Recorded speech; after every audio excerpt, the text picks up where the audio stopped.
mystery exit route on this place. Let's go right. It's like arcane knowledge that only truck drivers know, which is how to exit a truck stop once you've entered. Do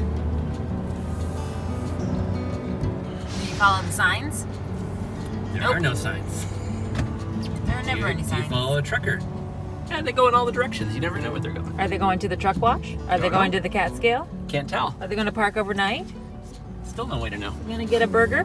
Maybe. Are they going out? Could be. Never know.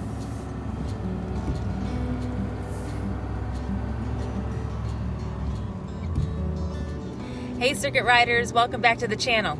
Today we are starting a week of hopping across several states as we make our way back to New England for the summer. We are just leaving Arkansas after a great week in Hot Springs, including the Van Lee Owners Rally. If you missed that video last week and you're interested to see what an owner rally is like, go back and check it out. Today, we're making our way towards Kentucky, and tonight we're going to stop over at my brother's house outside of Nashville. We don't get to see them very often, so we're excited to be able to visit with them and do our second moochdocking visit. Moochdocking is when you stay at a family or friend's house and you might plug in an extension cord or use their garden hose or maybe just park in their driveway. But you're mooching off the good graces of your family and friends as you travel around the country, basically. So we've been scouring the Google Maps and my brother has been looking out on his street and we are all confident that we can fit into their street.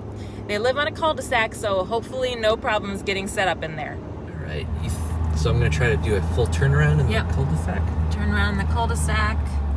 Because I'm not going in the driveway. And we're going to just pull up on the street right here and try not to go in the driveway. There's Jamie. This is their house.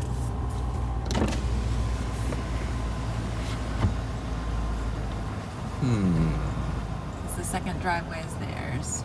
This driveway right here? Yep. But see how narrow it is? Yeah. I think we'd be better off on the street. The street's pretty wide.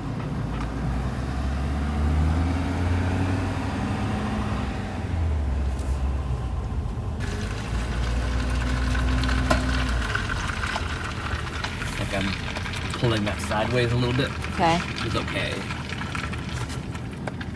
Oh, it's really dragging the tire sideways. Okay. I don't like that at all. This was... Okay, let's think about that next time, that these are not great turning radii. Yeah.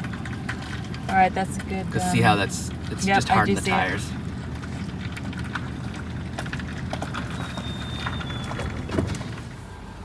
Hey there.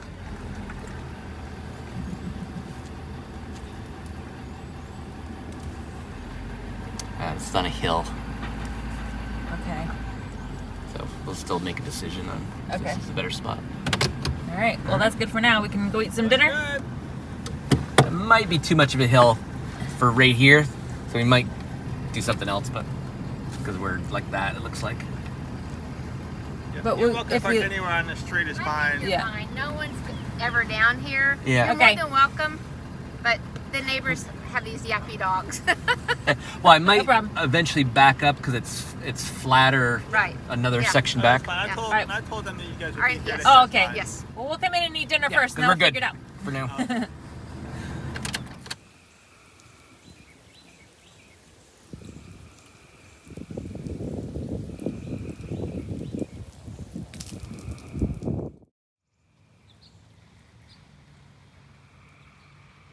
Great stop here at my brother's outside of Nashville. Now we are heading up to Kentucky.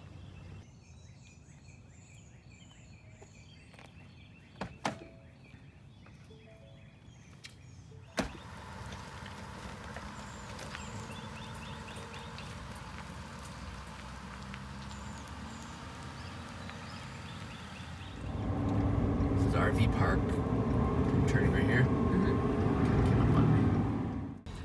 Quick pit stop in Kentucky. Historic Diamond Caverns. 2 nights and an experience. Now we can grab our sticker. That's the rule.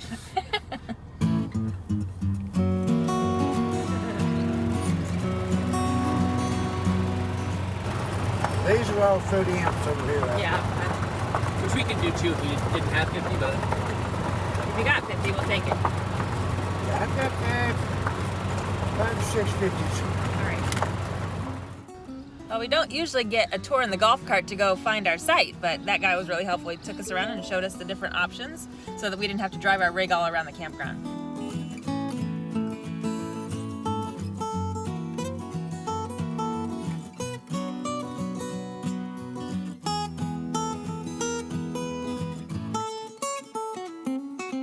Well, that was a super easy parking job. The golf cart guy led us right to this pull-through site, and we just basically pulled right in. We had to chalk one of our sides because the side is a little bit unlevel, but that was a super fast parking job, and it's only 11 o'clock in the morning. Because we were on deck the night before and not unhooked, we didn't have to do our full tear down this morning, so we were able to get right out. It's a 2-hour drive over to here, and we're set up early. That's great. But this campground told me when we checked in that they're going to turn off the water in a little bit, probably about an hour. The city's turning off the water to do some work, and when it comes back on, it's going to be on a boil advisory. So that means, you know, don't drink it. I guess we could still shower with it, but the lady at the desk said as soon as you get set up, fill your fresh tank with fresh water, and that way you'll have enough for the next couple of days if you need it. So we did that. Our fresh tank is full. And now we are getting ready to head out to Louisville, which is about an hour away, because we are on a mission to do some bourbon tastings. We've been excited to come to Kentucky to do bourbon tastings, and it worked out great for this weekend. So, and we're gonna do some other little things there too. So come on over to Louisville, let's have some fun.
The barrel aged one looks very good.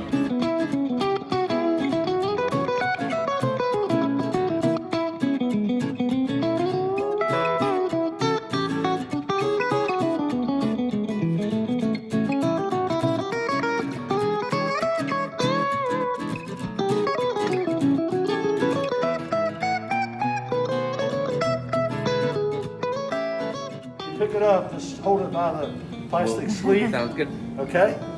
And there's Derek Jeter's, and that's the sweet spot right there. You think you hit the ball? Okay. There you go, Jaron. Derek Jeter's bat. Instead of having A little bit.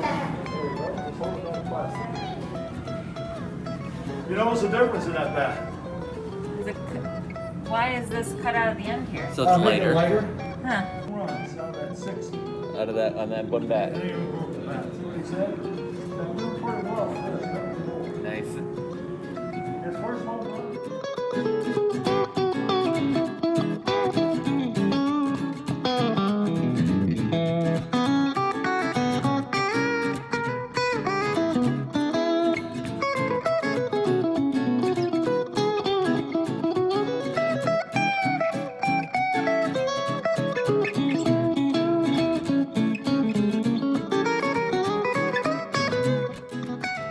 Here's our first Kentucky geocache at this Baptist church where Martin Luther King Jr. once spoke. That's really cool. And we found that this one has a trackable in it, which is the first time we've actually found a geocache that has a trackable. So we're gonna take it and we will drop it off someplace interesting. If you search for that at geocache.com or whatever, you'll find where this ends up and keeps going. Cool. Well, Louisville, Kentucky, what a surprise. What a lovely city, and it feels like there's so much more here to do. We can't even scratch the surface. What do we do today? Did the Louisville Slugger Museum. We learned about bats and some baseball stuff. Sure, a lot of good baseball history. We learned about Prohibition and tasted some really good liquor. That place does all kinds of different liquor, not just one. We tasted tequila, gin, bourbon. It's like a nerd experimental distillery. Different flavors, And really good, great. Good storytelling of the history of Prohibition and gang stuff and Al Capone and all that was part of Louisville's history as well. We found a geocache, and tomorrow we're going to come back and do some more stuff. All right, we've come back into town. It's Saturday morning, and our first stop is Copper and King's Brandy Distillery. Jason is more of a bourbon person, but I really love brandies, so I'm excited to try this out today.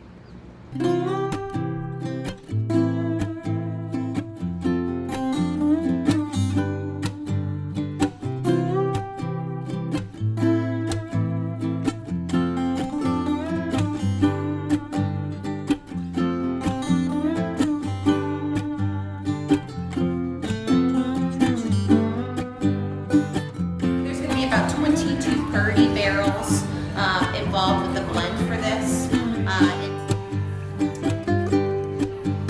You're welcome. What a lovely tour, and what a lovely distillery. So surprising, all the different things that they can do with brandy.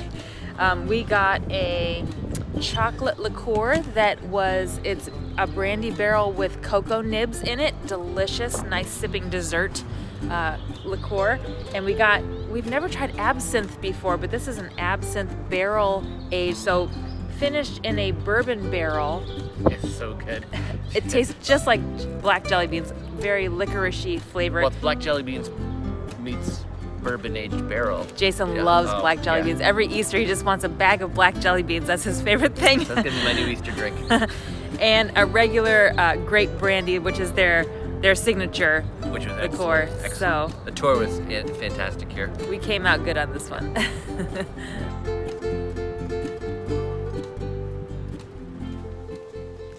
So this area of Louisville where the Copper and King's Distillery is in a place called Butchertown.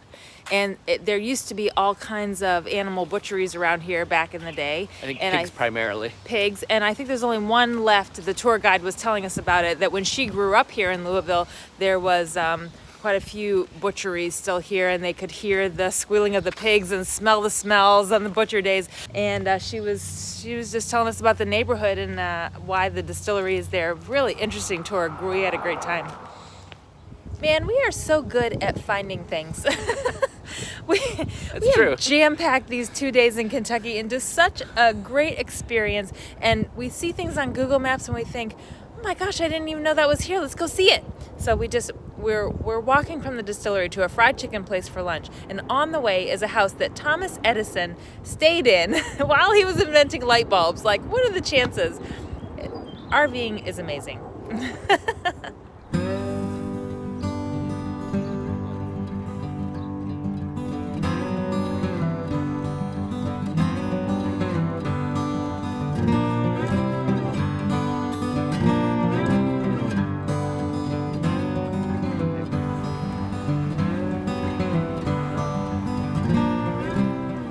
Okay, for our last stop on the tour, we're at the Kentucky Artisan Distillery, about 15 minutes outside of Louisville. And this place's claim to fame is that they distill the Jefferson whiskey here, which I think is a pretty popular brand of bourbon that we've seen in stores.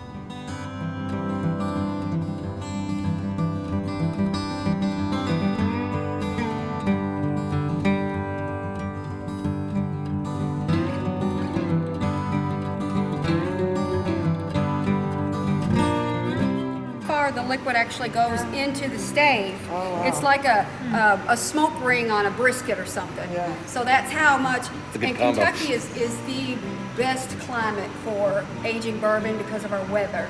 2 weeks ago we had 3 inches of snow out here. Now it's 80 or whatever, 78.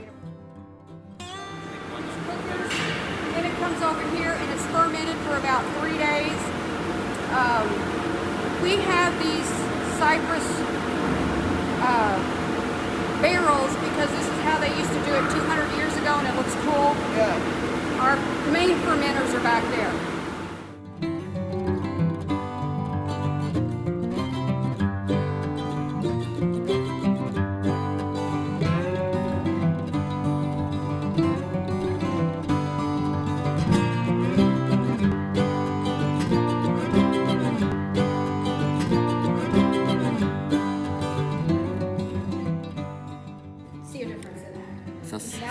mouth open. So smell with your mouth closed, and then smell with a big open face smile. Yeah. I pick up more flavor, more notes, as they say. I think dress code today is derby casual.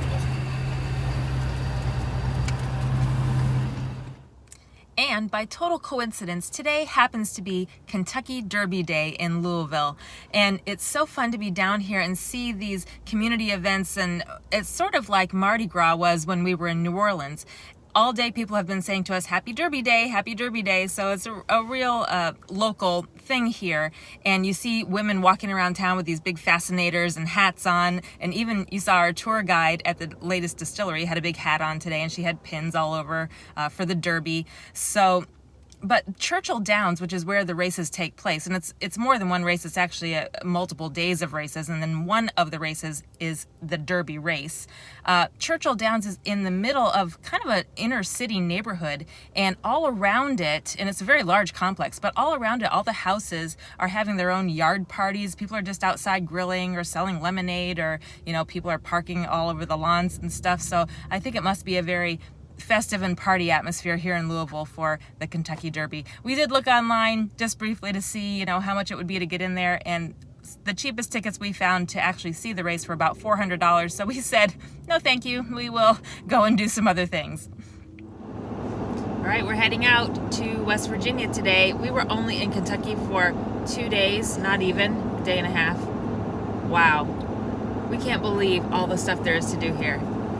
We could have easily spent 2 or 3 weeks. So we're planning to come back some other time and spend a good amount of time here. Not only Louisville, but there's things other in the state. We were parked right next to Mammoth Cave National Park, and we didn't get a chance to go in there. And there's stuff in Lexington, Bowling Green, so good job, Kentucky. Love it. Hey, we just crossed back over into the Eastern time zone for the first time since January, so 5 months. We've been out of our time zone, and now we're back. It feels like we're going back home because, of course, we are. We are going back home. But that's a big circuit that we're completing. That feels really good. That we've been riding. We've been riding the circuit hard in an RV.